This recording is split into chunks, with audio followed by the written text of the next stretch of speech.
United States and other NATO members have sent billions of dollars worth of weapons and equipment to Ukraine to help in its fight against Russia's invasion. But that's presenting a dilemma for European countries facing weapons shortages as they weigh the risk that Russia could target them next. AP correspondent Ben Thomas has more. After 8 months of intense fighting, the Allies expect the war will continue, maybe years, with both sides rapidly using up weapons supplies.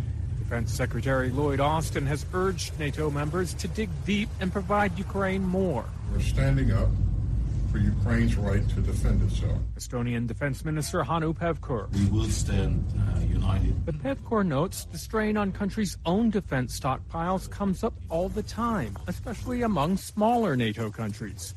Estonia shares a 183-mile border with Russia, and he says the question is, how much risk are you ready to take? Still, with U.S. support, he says, Estonia will acquire HIMARS systems that will substantially reinforce the Estonian defense forces. Ben Thomas, Washington. Parts of Kyiv suffered power cuts into the early evening on Saturday. In one central area of the capital, shops were closed and traffic lights were off. Reuters witnesses in the southern city of Mykolaiv reported a power cut over several hours, disrupting mobile phone signals. In the southeastern Ukrainian city of Nikopol, which is regularly shelled from Russian positions across the Dnipro River, local authorities warned that air raid sirens would be switched off as a result of power cuts. Instead of sirens, authorities said emergency vehicles driving around the city would warn of incoming aerial threats. In Hong Kong, 4 members of the defunct pro-democracy student activist group Student Politicism were sentenced to up to 3 years in jail or detention on Saturday under the island's national security law put in place by Beijing.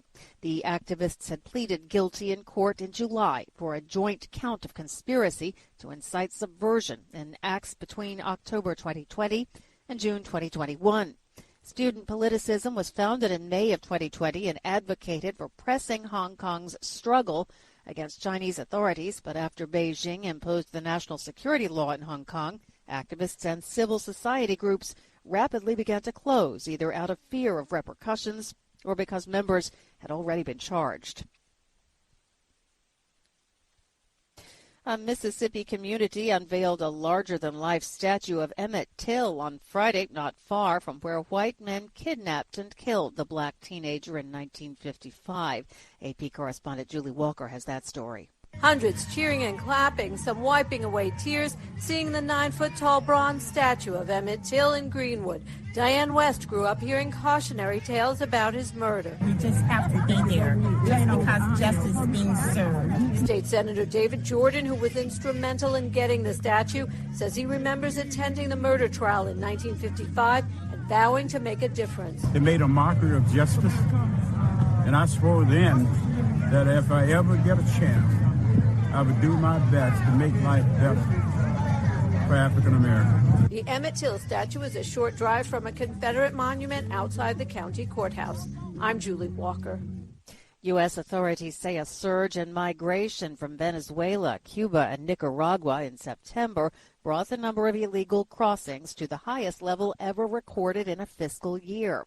Customs and Border Protection said late Friday that migrants were stopped more than 227,000 times in September at the U.S. border with Mexico, the third highest month of Joe Biden's presidency. The annual total surpassed 2 million for the first time in August. The year-end numbers reflect deteriorating economic and political conditions in some countries, the relative strength of the U.S. economy, and uneven enforcement of Trump-era asylum restrictions. And Giorgia Meloni has been sworn in to office as Italy's prime minister, the first woman to hold that office. Hers is the first far-right government in the country since the end of World War II. Meloni took the oath of office on Saturday before the Italian president at the presidential palace. Her 24 ministers also took oaths of office.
Hi, thank you for watching. I hope the videos are useful for you. Please subscribe to my channel using the button below.